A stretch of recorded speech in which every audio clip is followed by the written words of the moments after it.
The House of Representatives voting today to approve legislation averting a rail shutdown. Yahoo Finance's Dani Romero joins us now with the details. Could have been an economic catastrophe according to all involved. Dani, what's the latest?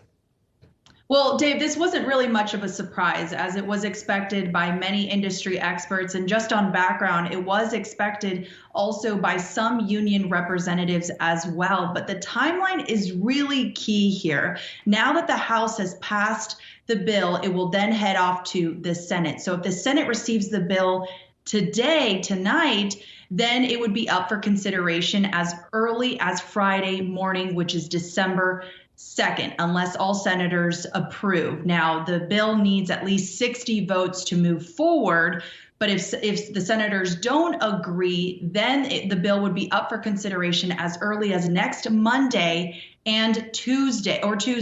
So that would be December 5th or 6th. So there's a little bit of a wiggle room here, as the unions have indicated that if they don't reach an agreement, then they would strike as early as December 9th. It is expected that the Senate will pass this legislation, but it's still unclear if the Senate will actually agree to the demands of those 7 days of paid sick leave. It's also worth noting that in Biden's tentative deal, there's a big loophole, particularly around the medical care leave aspect.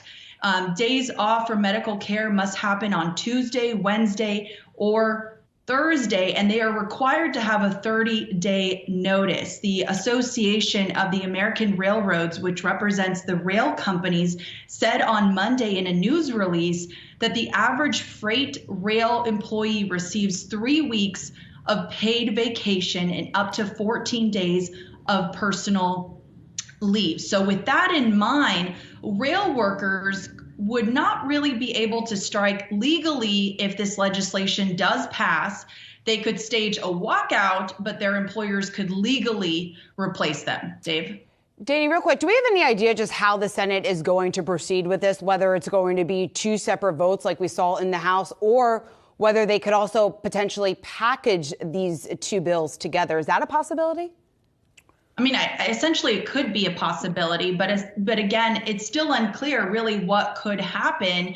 I did see the vote, how it came down, and it seemed pretty split. So, and we've heard even some senators, comment, on Twitter, on social media about their opinions on this. So it could sway either way, Shauna.